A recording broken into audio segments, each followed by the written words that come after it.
What is up, superfans and Westerosians? I'm Matt Stockholm, and this is the Quantum Corner. Thank you guys so much for watching. Don't forget, subscribe to my channel, like this video, comment down below. That will get you into our giveaway, and I'll talk more about that at the end of the video. Okay, so for today's video, I'm going to do a rundown for episode 5. I'm sorry I wasn't able to do it last week, so I'm just going to do a quick run through of the top points, and then break down episode 6 as well and give you my thoughts. So without further ado, let's jump on in. Alright, so first off, episode 5, we see Varys. He gets caught for treason. Basically, he's trying to overthrow Daenerys in favor of Jon Snow. So he gets his punishment. He gets burned. But just before, we had this intimate moment with Tyrion, and he tells Tyrion, I hope I'm wrong, but I don't think I am. And you can't help but at that moment feel for him and feel that, whoa, maybe we are on the wrong track. Maybe it's not supposed to be Daenerys. So she burns him. Most of the people that she trusts is either gone or dead. So we can see she's in a very withdrawn, isolated place, and this is not good for someone with this much power. Okay, so we see the Hound and Mountain have their showdown, this fire battle going down the staircase. Hound just tries about everything he's got, but he can't kill the Mountain because the Mountain's technically already undead. But it boils down to him pushing him and his brother over the side to plummet to their death into the fire, which how fitting for the Hound, and fire being his one fear, that's how he ends up going. And even the writers talked about this, that no matter how the Hound died, it was going to be by fire. So this was a really cool, epic scene, but definitely sad to see the Hound die as well. Okay, Jaime and Cersei's death. They follow Tyrion's plan. They're trying to sneak out of the castle. They get to the lower levels, and everything's blocked from rocks. There's no passage out.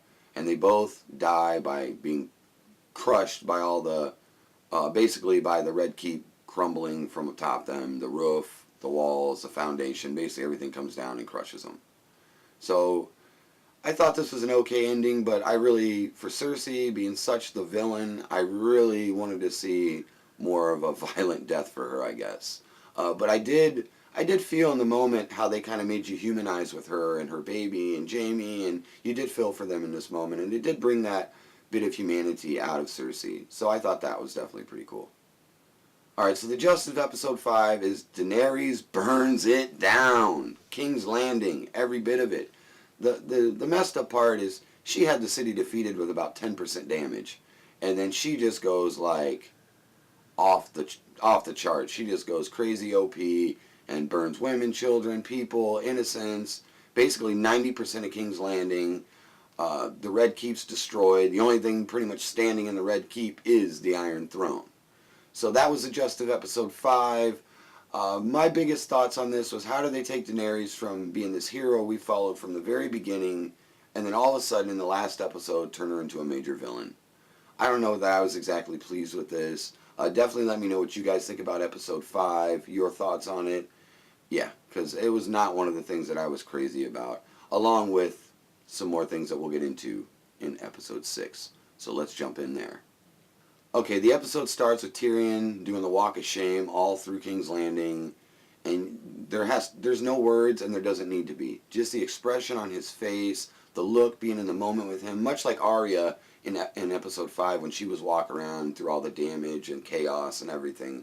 You really feel for them in that spot, and I thought this was a good way to show not just Tyrion's reaction, but everybody around. I mean, you even see soldiers from the north crying, groveling over all the death and destruction. So this was definitely a very emotional, dramatic opening, and it definitely stuck for me. So looking again at the faces of everyone, you know, they don't have to say much. Looking at Jon Snow, his face says it all. Tyrion and him are both disgusted. They know they made a mistake. Tyrion ends up throwing his hand sigil in front of Daenerys, basically saying, I'm done. She tells him she knows about him letting Jaime escape and has him arrested. And for all he knows, he's going to be the next burn victim. So Jon visits Tyrion in his cell, kind of talks with him, and Tyrion's spelling it out for him. You know what's right. You are a protector of the men of the realm of men. And she is not the hero that we thought she was. And it's boiling down to what Jon has to do. So I love, in this scene, there is a really cool moment, a funny moment, when he says, yeah, After I'm burnt, I think Varys' ashes will tell my ashes, I told you so. So I thought that was a funny way to add to this scene, but it was definitely a very dark and dramatic scene. Alright, so Arya comes up to Jon. She's looking at him. He's like, whoa, what are you doing here? And she explains she went to kill Cersei, but Daenerys got to her first, and she was part of the chaos and destruction. You could see the worry on his face seeing his little sister like that. Again, she makes it very clear Daenerys is not going to be the one. And if you think, not only with her fiery rule, but Sansa, Arya, they're not going to be bending the knee. They want the North's independence. And if you remember from a few episodes back, when Sansa made that statement, Daenerys was not willing to give it up. She was not going to let them be an independent nation. So already Jon knows that not only is he worrying about the rest of the realm, but he's got to worry about his own family as well. So Daenerys makes her entrance, this grand entrance. I thought this scene with the dragon wings opening up behind her, showing her as the true dragon, I thought this was awesome. It was definitely a very cool scene. She makes her march out to her soldiers. She's given the victory speech. You can tell that she's feeling it. She's gotten away from the confusion, the stress, and all that stuff. You can see that she's just soaking in that she has taken the Iron Throne. So she comes up, she gives this speech to the Dothraki and the Unsullied and gets them pumped up. And you hear here that her war is not done, that she's planning on traveling through all of Westeros, the Seven Kingdoms, even some of the kingdoms that were mentioned in here that we haven't seen on the show. And she's only getting started of liberating the world. So I think at this moment you start to really feel it like, oh man, the Dragon Lady's on the throne with a lot of power. Look out, world! So she makes this speech. She gets them all pumped up. The only ones who are happy are pretty much the Dothraki and the Unsullied. Everybody else is just like devastated. So you can tell as she's in this moment that she's not stopping. She is going to continue moving forward and freeing the rest of the world at whatever cost. So Jon makes this walk. We'll call it the walk of shame. He knows what he has to do. He meets with Daenerys. He gives her this last chance to try to see if she's really, going to move forward with this, if she's really going to be this dragon queen and just run through, tearing through every country, every village, every town. And in her words, when he talks about the other people and what they think, she says they don't get to choose. And in that moment what he's going to do. He tells her he loves her. He gives her this passionate kiss. She'll always be his queen. And then ends it. Which I kind of had a feeling all along that that's what Jon would do. I wasn't sure for sure if it would be Arya or Jon, but I was more leaning towards Jon. I think that he has been the protector of the realms of men in the wide scope of things.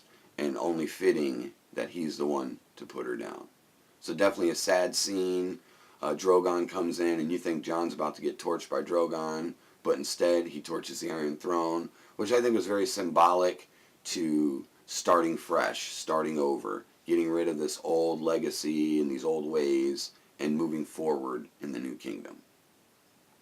So it basically wraps up with Bran becoming king. All the nobles and lords gather together. They choose Bran as king in this moment where they've got Jon Snow and Tyrion both still imprisoned, and the Unsullied want to kill Jon. So it comes down to making an agreement where Jon will go back to the Wall, serve his time out there as a life sentence, and that kind of suffices the Unsullieds. So Jon going to the Wall basically pacifies some of the fury for the Unsullied, and they feel that Daenerys' death was somewhat vindicated.